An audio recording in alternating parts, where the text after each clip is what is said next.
world. Excellent. And it's really a challah braid, C-H-A-L-L-A-H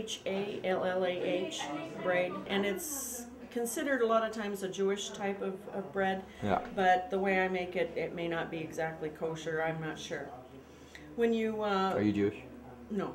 Get a package of yeast and use the granulated kind, not the kind that's in a cake, and not the kind that's self-rise. Make sure you're always getting just regular Fleischmann's in a package kind of yeast. Cool.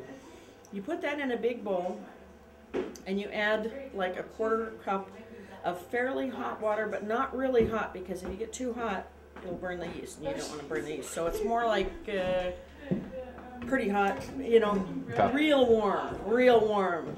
Yeah, so Okay. you use that 1/4 cup of that, put that in with the yeast, and you kind of have a spoon so you can stir it. Then you add the tablespoon of sugar at the same time, because the yeast eats the sugar and it helps it to rise and get happy and everything and stuff. Because basically these are little organisms that get excited and they want to live, so you don't want to kill them with too hot of water.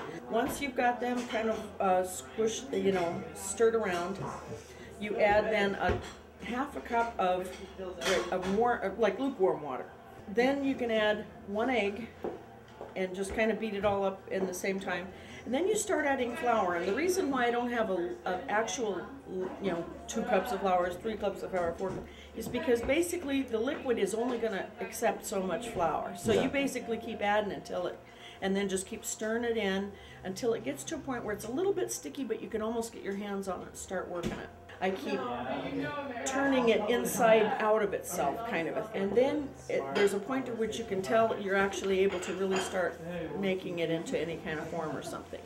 At that point, you make it into a ball, and you have, like, I think whipped butter's the best thing, because if you use if you burn butter to get it, you know, it's just more runny and greasy and it's weird. So then you roll that up into a ball. I mean, you clean out the bowl that you actually mixed it in, make that greasy, put butter in there, and then you just make it so that it's all greasy on all sides of that ball. Cool. Then you put it, take a warm cloth and wet it up. I mean, you get it in hot water, kind of rinse it out. You just want a warm cloth or a warm towel to go over it.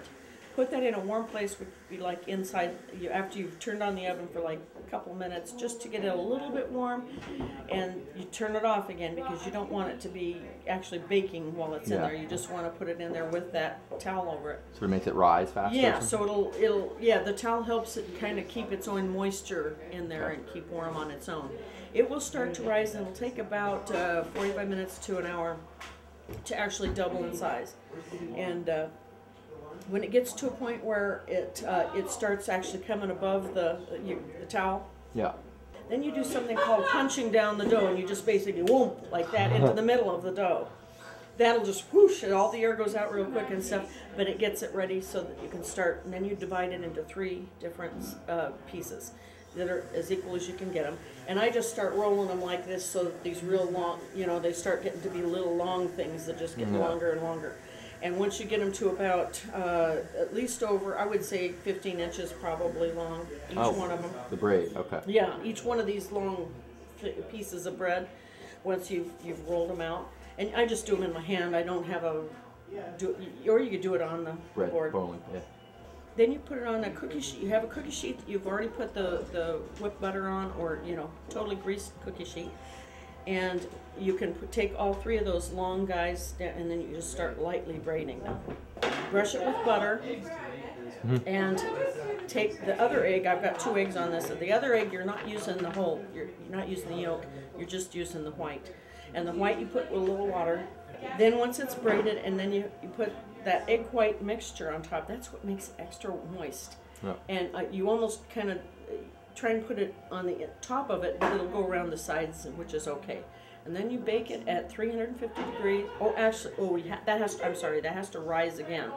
So that's like 5, 10, 15 minutes maybe. Okay. And then about the time, if it starts looking like it's swooshing out rather than staying kind of perky, as long as it stays perky, it's ready you can cook it. But if it starts looking like it's starting to go sideways and lose its lose its perkiness, it's definitely time to cook it. 350 degrees, and it's basically like about 25 minutes, but what I do is I just sit there and wait till it actually smells really done. Yeah. And it's that smell that you know when it is. So it's Yeah, basically, and then you got it. Cool. Thank you. All right, thank you. What's your name for the camera? I'm Joan. Joan. I'm Joan. Joan, and you're a tarot card reader. I'm a tarot card reader. Yeah. You bet. Good deal. Thanks, Joan. Right, thank you.